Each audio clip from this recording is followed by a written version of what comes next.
আওয়ামী লীগ তো এটা একটা তার সুদীর্ঘ রাজনীতির আহ, একটা মাটি মানুষের রাজনীতি করছে, বাংলাদেশের মুক্তিযুদ্ধ স্বাধীনতা সংগ্রাম তার সাথে যুক্ত আওয়ামী লীগ, এটা তো বোঝা যাবে না। সুতরাং এই রকম একটা দলকে, ঐতিহ্যবাহী একটা দলকে কোনো এক নেতৃত্বের আহ, মানে কি বলে, তার ভুলের জন্য পুরো দলকে নিষিদ্ধ করা যায় না। এটা কোনো গণতান্ত্রিক রীতির মধ্যে পড়ে না, আন্তর্জাতিক ভাবেও এটা সমর্থন যোগ্য না।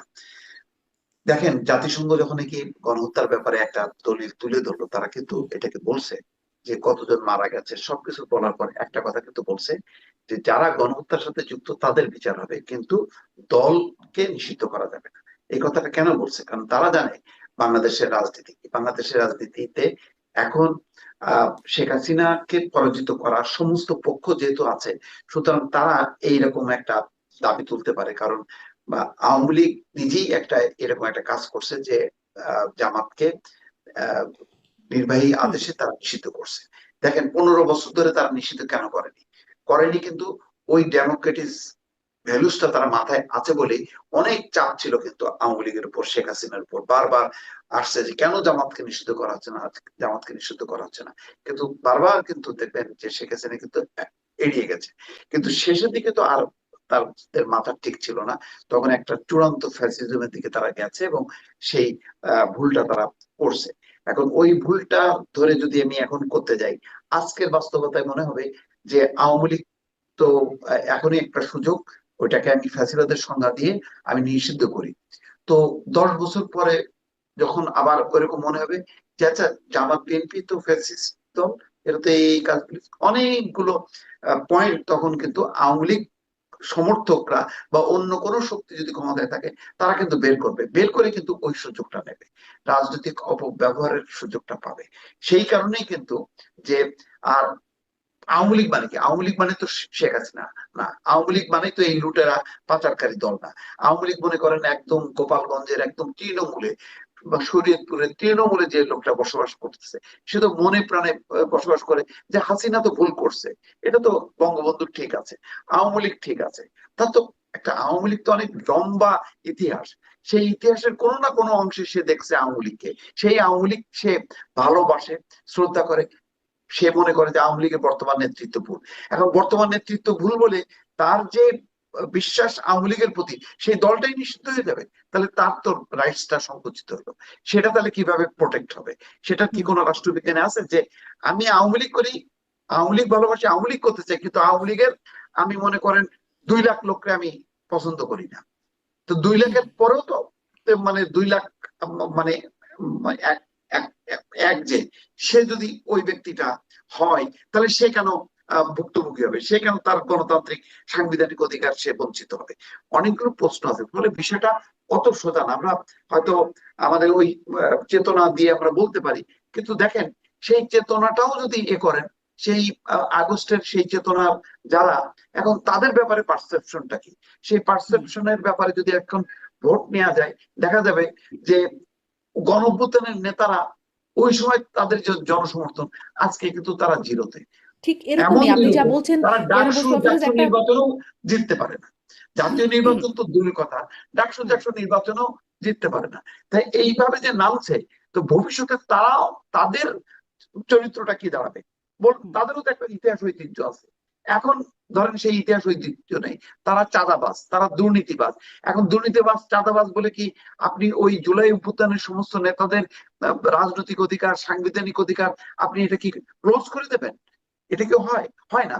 ওই সমর্থক, জুলাই চেতনার সমর্থকরা আছে তো, হুম। তার আমরা যেমন মনে করি যে আচ্ছা ওরা ছেলেবেলে এগুলি মানে করেনি, কিন্তু শেখ হাসিনার পতন আন্দোলনের যেই চেতনা, সেই চেতনাটা ঠিক আছে।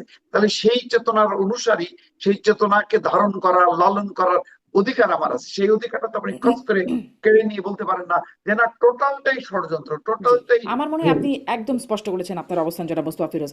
আহ, এই যে আপনি বলছিলেন যে মানে জনসমর্থনের কথা, ইনোভেশনের যে জরিপ, যেটি সম্প্রতি প্রেস সচিবও খুব দেখালেন যে ৭৮% মানুষ মনে করে এই সরকারের অধীনে সুষ্ঠু নির্বাচন হবে বা আস্থা রাখছে এই সরকারের উপরে, ওই ইনোভেশনের ঠিক ওই জরিপটাতেই দেখা যাচ্ছে যে বিএনপি এবং জামাতের ভোট গত 6 মাসে কমেছে এবং ভোট বেড়েছে, বেশ ভালোই পরিমাণে বেড়েছে আওয়ামী লীগের।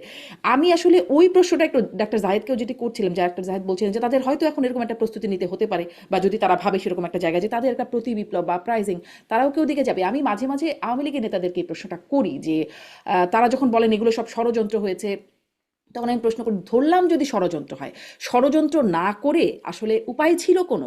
সাধারণভাবে নির্বাচন করার সুযোগ নাই, অতএব ষড়যন্ত্র না করে উপায়টা কি? মানে ক্ষমতা পরিবর্তনের বা নির্বাচন জয়ী হয়ে ক্ষমতায় আসার উপায়টা কি? এখন আওয়ামী লীগের সামনেও আসলে উপায়টা কি যদি ষড়যন্ত্র সহিংসতা না করার? কারণ অক্টোবর ঘিরে নাশকতার আশঙ্কা করছে, মরণ কামড় দিতে পারে আওয়ামী লীগ, এরকম খবর আসছে, আজকে যুগান্তরের হেডলাইন দেখছিলাম। তারা করবে কি এখন? সমস্যাটা হলো যে এই যে নির্বাচনের কথাটা বলি, আমি তো একটা যদি ফাইনালি যদি আওয়ামী লীগ দলগতভাবে নিষিদ্ধের জায়গায় আসে, তখন তো যেহেতু অন্য কোনো শক্তি নাই, ফট করে চলে আসতে পারে যে তাহলে গণহত্যা তো বাংলাদেশের দুইটা তিনটা পট পরিবর্তন হয়েছে। ৭১-এ বাংলাদেশ স্বাধীন হয়েছে, এটা হচ্ছে সবচেয়ে বড় পরিবর্তন। ওই ওই পট পরিবর্তনের সময় ৭১-এর গণহত্যার সহযোগী কারা? জামাত ইসলাম। তাহলে কি যখন কি মানে আওয়ামী লীগ নিষিদ্ধের বিষয়টা আসবে, তখন কি জামাতও কি যুক্ত হয়ে যাবে কিনা? তাহলে জামাতও নাই, আওয়ামী লীগও নাই, তাহলে শুধু বিএনপি ময় বাংলাদেশ, এমন একটা পরিস্থিতি কিন্তু আমি দেখতেছি। আমি শঙ্কা করতেছি, কারণ আপনি একটা টানলে তখন আরেকটা আসবে।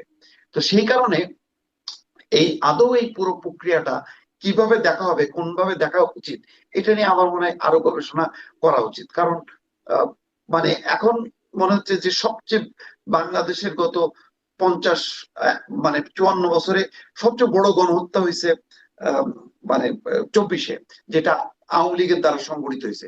কিন্তু আপনি চিন্তা করেন মুক্তিযুদ্ধের পর, তখন তো আর আহ, অন্য কেউ ছিল না, তখন কি মনে হতো? তখন তো মনে হতো জামাত, জামাত সবচেয়ে মানে গণহত্যার সহযোগী, বা তারা নিজেরাও পার্টিসিপেট করছে। তো সুতরাং সেই আলোকে কিন্তু জামাতও নিষিদ্ধ হইতে পারে, এবং এই দাবিটা তো ছিল অনেক দিন পর্যন্ত ছিল। এখন হয়তো এখন তো সেই আর দাবি কেউ করে করার না। মতো কেউ নেই। তো সুতরাং পুরো বিষয়টা প্রেক্ষিতটা চিন্তা করতে হবে, যে যদি 24-এ কারণে আওয়ামী লীগ নিষিদ্ধ হয়, তাহলে ৭১-এর কারণে জামাত নিষিদ্ধ হবে না কেন? এই একটা বিষয় মাথায় রাখতে হবে। তবে সব মিলে আমি দেখতেছি যে বিএনপি একটা সুবিধাজনক অবস্থানে থেকেও কেন জানি সে তার মানে মাটিতে পাটা আস্তে আস্তে কিন্তু মানে কি সরে যাচ্ছে। সরে যাচ্ছে এই কারণে যে জামাত ইসলাম কিন্তু এই জায়গাটা বিপুল ভাবে তারা কিন্তু অগ্রসর হয়েছে, তারা সেই জায়গাটা কাভার করছে। সুতরাং এখন ডক্টর ইউনূসের এইরকম মানে নিম্নমুখী একটা অবস্থানে যদি বিএনপি আরো বেশি সমর্থন দিতে থাকে, এতে কিন্তু সামগ্রিকভাবে এই সব কমপ্লিমেন্ট আলটিমেটলি হিতে বিপরীত হবে। এটা কিন্তু ভালো হবে না।